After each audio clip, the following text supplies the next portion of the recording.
Baik, kembali lagi di channelnya Peternak Primitif dalam satu kandang. Pada kesempatan kali ini kita akan membahas terkait penyakit utama pada bebek-bebek kita ya. Ini bagi peternak bebek penting diketahui ya, penyakit yang sering dialami oleh bebek.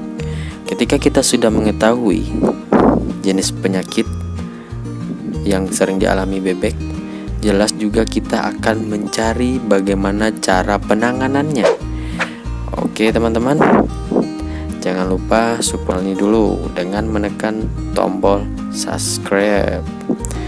Baik, kita langsung saja kepada penyakit yang pertama untuk bebek, yaitu penyakit kolera. Penyakit ini disebabkan oleh bakteri Pasteurella avicia ya. Kolera biasanya menyerang anak bebek yang berusia sekitar 4 minggu. Gejala yang ditimbulkan yaitu bebek mengalami sesak napas, pial bengkak dan panas. Jalannya sempoyongan teman-teman, merata dan mengeluarkan suara nyaring. Penyakit ini dapat menyebabkan infeksi darah. Kandang yang basah dan lembab bisa mempercepat penularan bakteri ini. Dan pencegahan yang bisa dilakukan dengan vaksinasi full kolera, yaitu penyuntikan serum darah hewan yang mempunyai kekebalan terhadap penyakit kolera. Sedangkan pengobatan terhadap bebek yang sudah terserang penyakit ini biasanya diberikan chloramphenicol atau tetracycline maupun preparat sulfa. Kemudian penyakit bebek yang kedua yaitu flowpox alias cacar ya teman-teman. Penyakit cacar pada bebek disebabkan oleh virus yang dapat menyebabkan dan menyerang bebek pada segala usia. Tanda-tanda penyakit ini adalah munculnya benjolan-benjolan pada bagian badan bebek yang tidak tertutup bulu seperti kaki maupun kepala. Penyakit cacar basah menyerang rongga mulut dan juga membentuk diphtheria. Kematian dapat terjadi karena bebek kesulitan untuk makan maupun minum. Pencegahan terhadap penyakit ini dapat dilakukan dengan cara vaksinasi yang disuntikan di balik sayap bebek. Pengobatan bagian cacar kering berupa benjolan-benjolan yang dapat dilakukan dengan cara mengelupas benjolan-benjolan sampai berdarah. Kemudian baru diolesi dengan iodium tincture sekitar 6-10%. Kemudian penyakit bebek yang ketiga yaitu coccidiosis. Penyakit ini penyakit berak darah yang menyerang bebek. Gejala yang ditimbulkan yaitu kurangnya nafsu makan, berat badan menurun, dan pada akhirnya lumpuh teman-teman.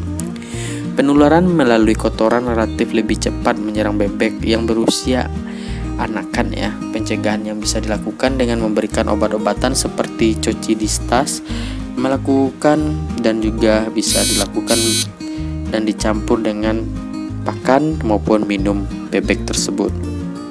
Kemudian penyakit yang keempat yaitu salmonellosis. Penyakit ini banyak menyerang bebek di segala usia yang disebabkan angka kematian hingga sampai 50%. Gejala yang ditimbulkan yaitu keluarnya kotoran dari mata dan hidung dengan disertai mencret. Pencegahan yang bisa dilakukan dengan menjaga kesehatan dan juga kebersihan di area kandang bebek. Sebaiknya dilakukan pembersihan kandang secara berkala agar kandang bebas dari kuman salmonella. Oke, lanjut. Penyakit bebek selanjutnya itu white eyes. Penyakit ini sering menyerang bebek di segala usia juga. Penyebabnya adalah virus, penyebarannya pun sangat cepat. Bebek yang kekurangan vitamin A mudah terserang penyakit. Kandang bebek yang lembab dan lantainya yang basah merupakan salah satu faktor bebek mudah terserang penyakit ini. Gejala yang ditimbulkan adalah keluarnya cairan bening di mata maupun paru. Kotoran yang bening dalam beberapa jam berubah menjadi kekuningan, sulit bernapas, lemah, hingga berakhir pada kelumpuhan. Pencegahan yang bisa dilakukan dengan memberikan antibiotik yang dapat dicampurkan dari sisi makanan maupun minuman bebek. Penyakit bebek yang terakhir yaitu botulisme. botulism adalah penyakit pada bebek yang disebabkan oleh keracunan makanan atau bisa saja bebek memakan bangkai. Akibatnya, ternak bebek bisa saja mati bila racun yang masuk ke tubuh bebek tersebut sudah banyak.